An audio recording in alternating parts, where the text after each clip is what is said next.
भला हुआ मेरी माला टूट गई, मैं राम भजन से छूटी। भला हुआ मेरी माला टूट गई, मैं राम भजन से छूटी। मेरे सिर से टली बला, भला हुआ मेरी माला टूट गई, मैं राम भजन से छूटी। मैं राम भजन से छूटी। नमस्कार दोस्तों, परमात्मा से मैं हमेशा यही दुआ करूंगा कि आप सब हमेशा हमेशा विवेक की सीढ़ियां चढ़ते जाएं, हमेशा इतने विवेकी होते जाएं कि आपको जो मैं बता रहा हूं वो बिल्कुल सटीक समझ में भी आए और आपका पूर्ण विश्वास भी बने। तो दोस्तों, आज जिस टॉपिक पे सत्संग करेंगे, जिस वाणी पे सत्संग करेंगे, वो वाणी है बीजक की। सतगुरु कबीर साहब का जो मूल ग्रंथ है बीजक, उसमें से आज ये वाणी हम पढ़ेंगे भी और इसको समझने की कोशिश भी करेंगे कि आखिर कबीर साहब क्या समझाना चाहते थे दुनिया को और लोग गलती से क्या समझ के चले गए। तो शब्द है 112वां, और क्या कहते हैं शब्द में? झगड़ा एक बड़ो राजा राम, जो निर्वारे सो निर्वाण। तो कह रहे हैं कि एक बहुत बड़ा झगड़ा इस दुनिया में पड़ा हुआ है, और उस झगड़े को जो निर्वारे, जो उस झगड़े का निबेड़ा कर दे, वही निर्वाण पद को प्राप्त होगा, वही जन्म मरण से मुक्त होगा। तो क्या झगड़ा है? कहते हैं ब्रह्म बड़ा की जहां से आया, और वेद बड़ा की जिन उपजाया।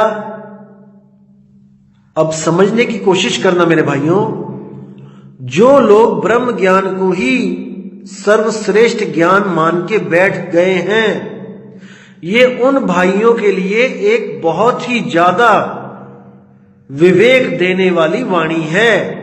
इसको अच्छी तरह समझ लो आप। जो भी भाई लोग, जितने भी इस दुनिया में ब्रह्म ज्ञानी हैं, जो सोचते हैं कि ब्रह्म से बड़ा कुछ नहीं है, ब्रह्म से आगे कुछ नहीं है, दोस्तों उनके लिए ये वाणी बहुत ही ज्यादा महत्वपूर्ण है आगे बढ़ने के लिए। आपको मैं बताना चाहूंगा, जो ब्रह्म के दो स्वरूप, जो मेन दो स्वरूप हैं जिसके द्वारा ये तीन लोक चल रहा है, वो मेनली दो स्वरूप होते हैं ब्रह्म के। एक होता है सरगुण साकार ब्रह्म, और एक होता है निर्गुण निराकार ब्रह्म, जिसको साकार और निराकार कहते हैं। अब निराकार ब्रह्म जो होता है वो लगता है कि अटल है, अविनाशी है और सनातन है। ये भ्रम होता है, लोगों को लगता है कि निराकार ब्रह्म ही परमात्मा है, क्योंकि निराकार ब्रह्म ही जब सृष्टि रचना करनी होती है तो वो साकार ब्रह्म बनके इस दुनिया में अवतरित होता है। वही निराकार साकार रूप धारण करके इस दुनिया में आता है, जिसको सब साधु संत सरगुण साकार ब्रह्म कह के याद करते हैं। जैसे निराकार तो हो गया जो जिसका कोई आकार नहीं है, स्पेस कह देते हैं उसको, शून्य कह देते हैं।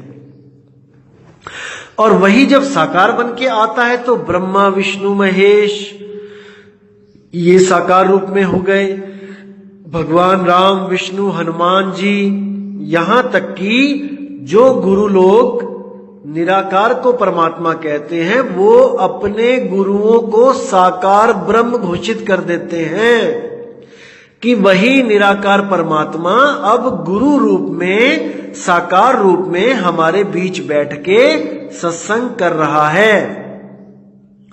उसमें और निराकार में कोई तिल मात्र का भी फर्क नहीं है। ये हमें अच्छी तरह पढ़ा दिया जाता है निर्गुण निराकारी गुरुओं के सत्संग में, और हमें ये भली भांति बता दिया जाता है कि जो साकार है वो नाशवान है, उसका नाश होगा, लेकिन वो नाश होके निराकार में विलीन हो जाएगा। इसलिए गुरु कभी मरता नहीं है, गुरु साकार रूप छोड़ के निराकार रूप में स्थित हो जाता है। इतनी बात बता के हमें निराकार की भक्ति में दृढ़ कर दिया जाता है, निराकार ब्रह्म में हमें हमारी आस्था लगवा दी जाती है। लेकिन सतगुरु यहां कबीर साहब कहते हैं कि ब्रह्म बड़ा कि जहां से आया,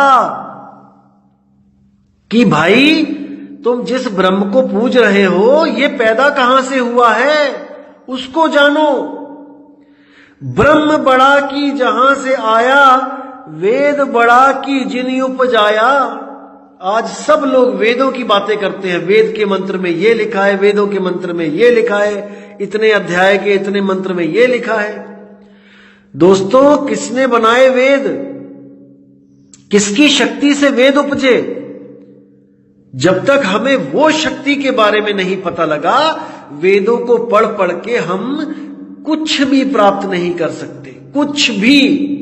आप वेदों को कंठस्थ कर लो, मुंह जबानी याद कर लो, तोते की तरह रट लो, लेकिन आप उसको प्राप्त नहीं कर पाओगे जिनकी वजह से वेद भी अस्तित्व में आए हैं। और वो कौन है? वो आत्मा है। आत्मा ना होती तो मन और तन वेद लिख ही ना पाते। इसको समझो।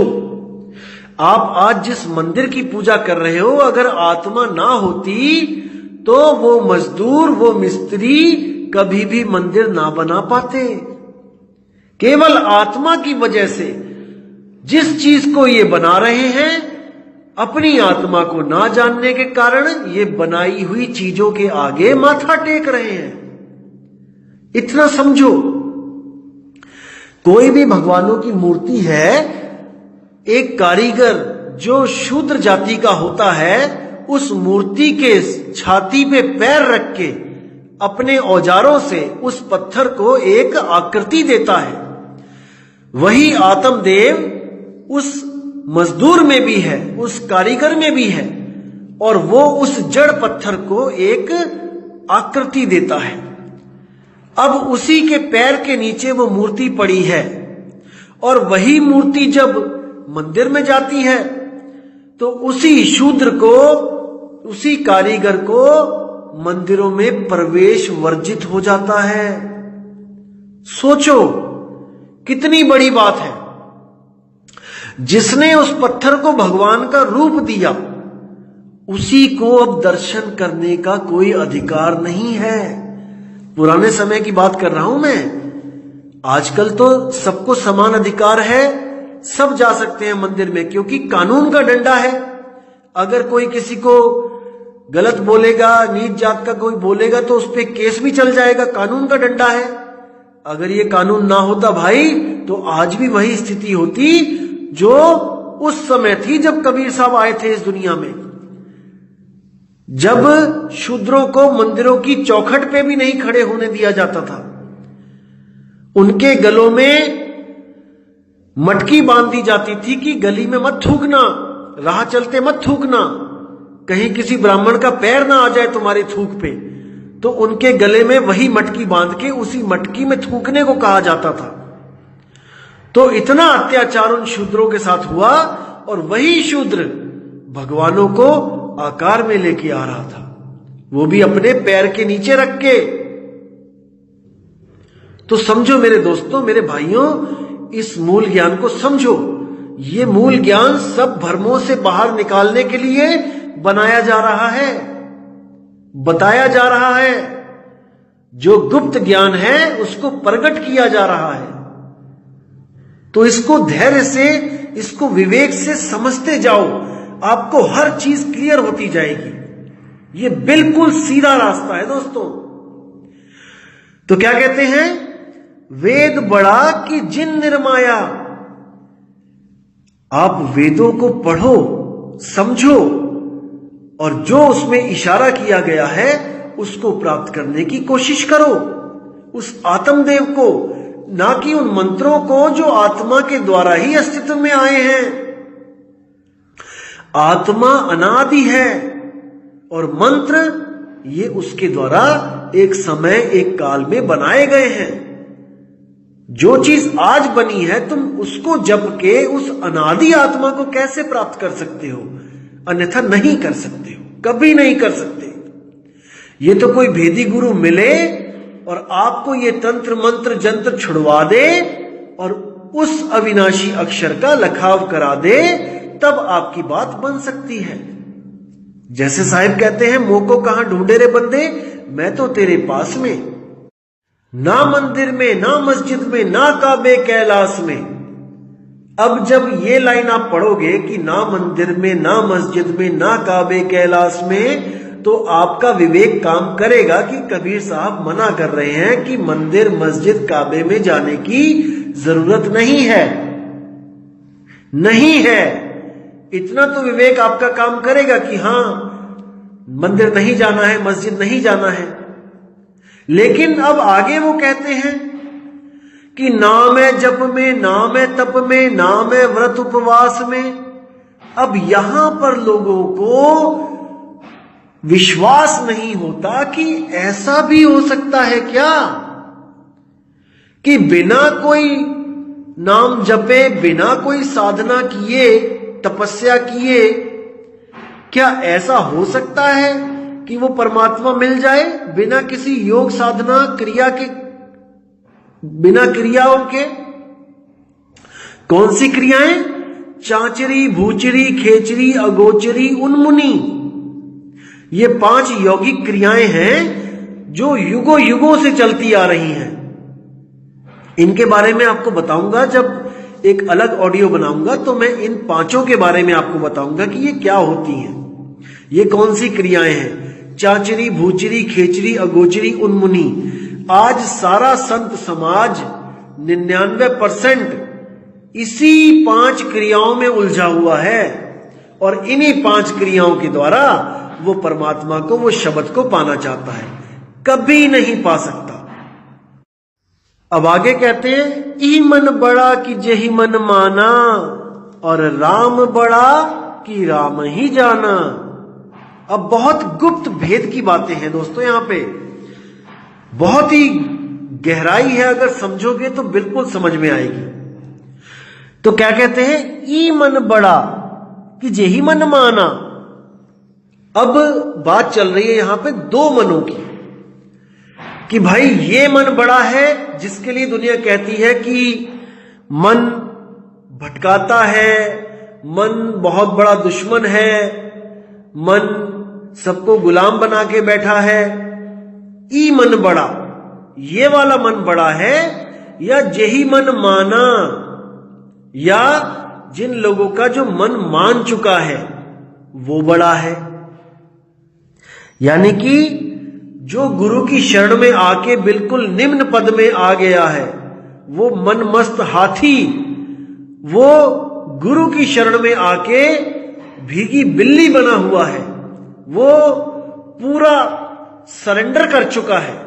जैसे एक हाथी होता है, जल्दी किसी के बस में नहीं आता, क्योंकि मन को हाथी के समान बताया गया है कि हाथी है जैसे, जल्दी आदमी के बस में नहीं आता है, पूरा तहलका मचा देता है। जैसे अगर वो पागल हो जाए, या फिर वो अगर मदिरा पान कर ले, या फिर वो मस्ती में आ जाए, तो वो किसी को नहीं बख्शता। इसी तरह जब मन अपने 5 विकारों में दृढ़ हो जाता है, पूर्ण हो जाता है, तो वो भी ऐसा तहलका मचाता है आपकी जिंदगी में कि आपको कोई ठिकाना नहीं मिल पाता। तो यही बोला गया है कि वो हाथी, वो मदमस्त हाथी कब कंट्रोल होता है? जब गुरु रूपी अंकुश जब उसके सिर पे बजता है। तो जब उसके सिर पे अंकुश लगाया जाता है तो इतना बड़ा हाथी भी ऐसे कंट्रोल में आ जाता है जैसे आपका स्टीयरिंग, कार का स्टीयरिंग होता है। दाएं को मोड़ोगे तो पूरी बड़ी कार दाएं मुड़ जाएगी, बाएं को मोड़ोगे तो इतनी बड़ी कार बाएं मुड़ जाएगी। भले आप में ताकत ना हो, लेकिन आप स्टीयरिंग के द्वारा पूरी गाड़ी को मोड़ सकते हो, जिसका वजन 2000-5000 किलोग्राम है। उस पूरी गाड़ी को आप केवल एक स्टीयरिंग की वजह से बड़े आराम से मोड़ सकते हो। इसी तरह ये जो मन है, गुरु रूपी अंकुश जब इसके सिर पे पड़ता है तो ये कंट्रोल में हो जाता है। तो कहते हैं ई मन बड़ा कि जेहि मन माना, और राम बड़ा कि राम ही जाना। अब यहां पर गुप्त भेद है। राम बड़ा कि राम ही जाना, मतलब राम मंत्र बड़ा है या जो उस मंत्र को जानता है, आत्मदेव, इन दोनों में से बड़ा कौन है? जैसे एक दीवार पे लिखा है राम, अब उस राम को कौन पढ़ सकता है? जो पढ़ा लिखा इंसान है। जो अनपढ़ है वो दीवार पे देख तो सकता है कि कुछ लिखा है, लेकिन वो पढ़ नहीं सकता। मतलब कि जो राम का नाम दीवार पे लिखा है वो स्वयं ये भी बता नहीं सकता कि मैं राम हूं। इसको समझो। जो सामने दीवार पे राम लिखा हुआ है वो जागृत नहीं है, वो चेतन नहीं है। वो नहीं बता सकता कि मैं राम हूं। केवल पढ़ा लिखा बंदा ही उसको पहचान सकता है कि ये राम लिखा है। तो जो खुद अपने बारे में नहीं बता सकता वो बड़ा है, या जो पढ़ के उसको जान रहा है कि ये राम लिखा है कि श्याम लिखा है, वो बड़ा है। समझो इसको। एक मूर्ति जो खुद अपने ऊपर से धूल नहीं हटा सकती, जो अपनी गंदगी नहीं साफ कर सकती, वो बड़ी है, या एक ब्राह्मण जो उसको जाके रोज साफ करता है? वो आत्मदेव। कौन बड़ा है? खुद परम चेतन होते हुए भी, खुद चेतन अवस्था में होते हुए भी हम जड़ की पूजा में लगे हुए हैं। हम जड़ को पूज रहे हैं। भाई, जिस तरह ये मूर्ति जड़ है उसी तरह ये मंत्र भी जड़ है। इसको समझो। जैसे मूर्ति आपका कल्याण नहीं कर सकती, वैसे ही मंत्र भी आपका कल्याण नहीं कर सकते। राम बड़ा कि राम ही जाना। समझो इसको मेरे भाइयों। अब आगे क्या बोलते हैं? भ्रम भ्रम कबीरा फिरे उदास, और तीरथ बड़ा कि तीरथ का दास। अब देखो कितनी स्पष्ट यहां पे वाणी बोल दी साहिब ने। मैंने आपको पहले बताया था कि जहां पे लिखा हो कबीरा, वो होता है अज्ञानी जीव, और जहां पे होता है कबीर, वो होता है ज्ञानी गुरु, सतगुरु कबीर साहब, या फिर कोई चेतन जागृत अवस्था वाला कोई गुरु जो अपने स्वरूप को जानता है, उसके लिए भी कबीर बोला गया है। तो यहां बोला है भ्रम भ्रम कबीरा फिरे उदास, यानी कि बेचारा कबीरा जो अज्ञानी जीव है, वो जड़ चेतन का निबेड़ा ना करने के कारण भ्रमता फिर रहा है। कभी कहीं घूम रहा है, कभी कहीं जा रहा है, कभी किसी तीर्थ पे जा रहा है, कभी किसी नदी में जाके नहा रहा है, कभी किसी गुरुद्वारे जा रहा है, कभी किसी मंदिर जा रहा है, लेकिन उसका भरम जाल नहीं टूटने वाला। क्योंकि जब तक उसको ऐसा सतगुरु नहीं मिला जो उसको उसका ही लखाव करा दे, तब तक उसकी बात नहीं बनेगी। भाइयों, नहीं बनेगी। इसीलिए साहिब कहते हैं आपा खोए आपको चीन्हे, तब पावे पद निर्वाणा। उसी को निर्वाण पद मिलेगा जो अपने असली निज स्वरूप को प्राप्त कर लेगा। तो यहां कहते हैं कि भ्रम भ्रम कबीरा फिरे उदास, तीर्थ बड़ा कि तीर्थ का दास। अब इस तीर्थ पे भी हम लोग बात करते हैं कि आखिर तीर्थ होता क्या है। दोस्तों, तीर्थ वो जगह होती है जहां पर किसी भगत ने, किसी ऋषि मुनि ने बैठ के तपस्या की हो, वहां पर उसने भजन बंदगी की हो, उसको कहते हैं तीर्थ। तीर्थ का मतलब है तीर और रथ। शरीर रूपी रथ को साध कर जो तीर यानी पार होने की जो कोशिश कर गए यहां पे, उन्हीं के स्थानों को तीर्थ बोला जाता है।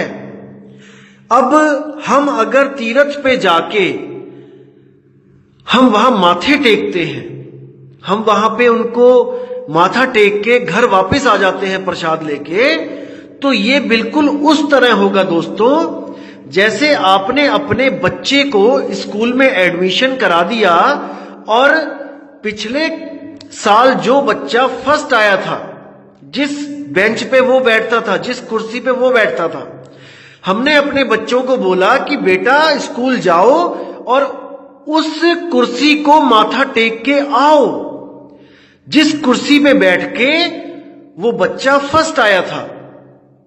तो हमारे बच्चे अगर जाकर उस कुर्सी को माथा टेक के आएंगे, घर आएंगे और वो पढ़ाई नहीं करेंगे जो वो बच्चा करके फर्स्ट आया था, तो दोस्तों कभी भी हमारे बच्चे पास नहीं हो सकते, फर्स्ट नहीं आ सकते। आज वही होता जा रहा है जहां जहां पर कोई भी साधु सिद्ध, देखो पहाड़ों की चोटियों पर गए वो कि उन्हें कोई डिस्टर्ब ना करे। भक्ति वो नीचे भी कर सकते थे, लेकिन फिर भी वो पहाड़ों की चोटियों पे जाके बैठे कि कोई आदमी वहां तक जल्दी ना पहुंचे और हमें डिस्टरबेंस ना करे, हमें मुक्ति चाहिए। चाहे कुछ भी उन्होंने किया हो, क्योंकि पूर्ण गुरु ना मिलने के कारण भले उन्होंने कोई अधूरी साधना की हो, कोई ब्रह्म की साधना की हो, लेकिन कुछ तो किया ना भाई, कुछ तो उन्होंने किया। अपने इस रथ को साधा तीर होने के लिए, पार होने के लिए, लेकिन हमने वो नहीं किया जो उन्होंने किया।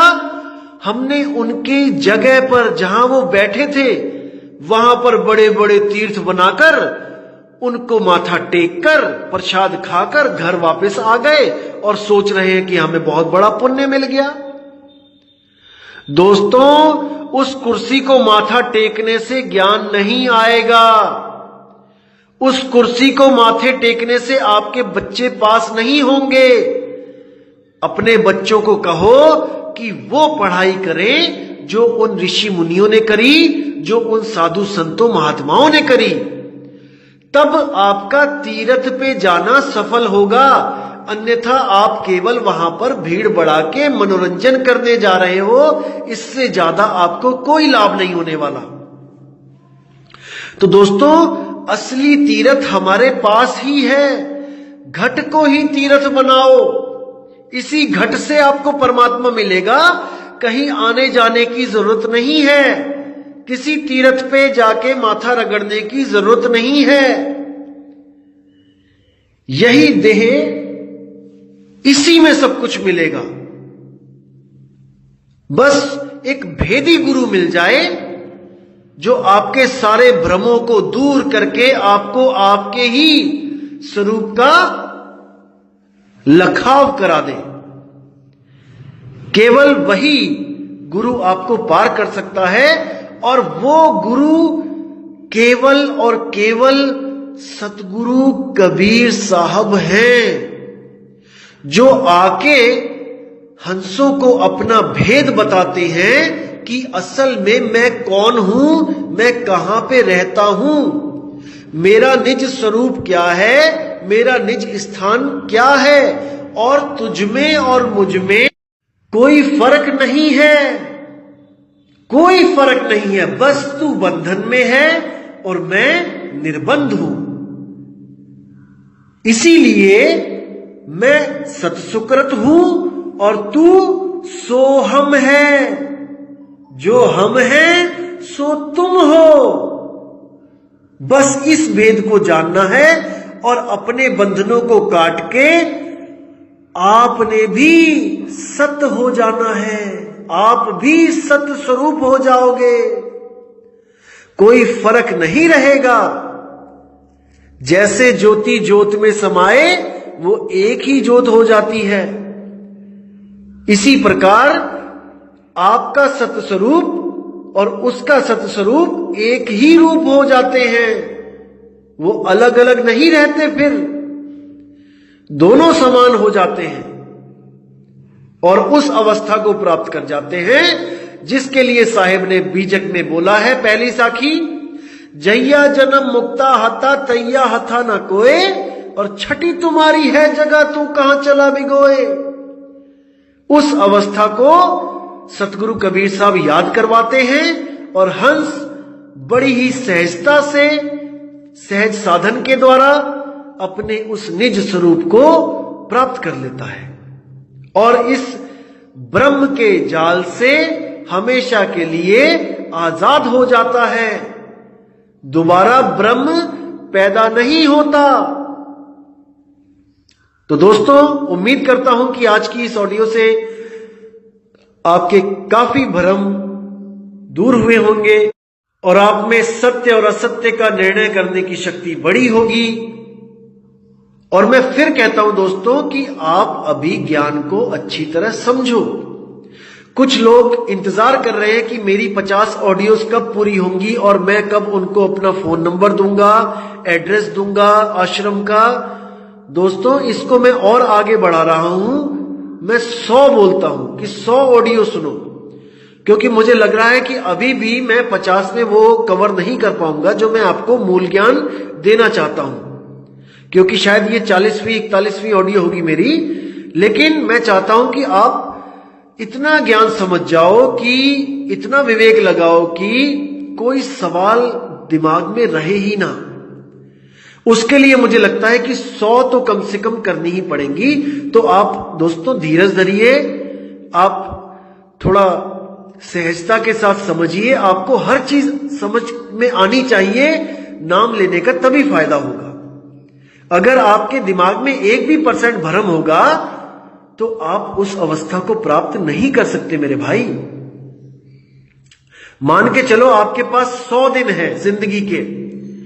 आपने जल्दबाजी में पहले ही दिन में नाम ले लिया और जल्दबाजी में गलत नाम ले लिया किसी से, और 99 दिन आपने भक्ति कर भी ली, तो दोस्तों उसका कोई लाभ नहीं। 99 दिन की भक्ति आपकी वो गलत भक्ति है, वो अधूरी साधना है। और दूसरी तरफ आपने 99 दिन केवल ये खोजा कि कौन सही है कौन गलत है, कौन से नाम से मेरी मुक्ति होगी, कौन सा नाम मेरा बंधन का कारण है। 99 दिन खोज के अगर आपने 100वें दिन सुबह सुबह नाम ले भी लिया और 1 दिन भक्ति कर ली, तो दोस्तों उन 99 दिनों की गलत भक्ति से बहुत ज्यादा अच्छी बात होगी कि आपने 1 दिन भी सत भक्ति करी है। इसलिए आप बिल्कुल जल्दबाजी मत करें, क्योंकि मैंने आपको बोला है कि हमने भीड़ नहीं बढ़ानी है। हमने बिल्कुल भीड़ नहीं चाहिए। हमें वो विवेकी हंस चाहिए जिनके दिमाग में एक भी प्रश्न ना बचे, एक भी सवाल जिनके दिमाग में ना बचे। केवल वही लोग हमारे पास आए और अपनी आत्मा का कल्याण करवाएं। तो दोस्तों इसी के साथ मैं विदा चाहूंगा और अगली ऑडियो में बहुत जल्दी आपको भेजूंगा, ताकि आप लोग और ज्यादा विवेकी हो सके और सत्य ज्ञान को समझने की भरपूर कोशिश करें। तो मैं अब आज्ञा चाहूंगा दोस्तों। जय गुरुबंदी छोड़ वैराग साहिब, जय गुरुबंदी छोड़ मदन साहिब, जय जय बंदी छोड़ सतगुरु सत्य कबीर साहिब की सदा ही जय हो। साहिब बंदगी सतनाम।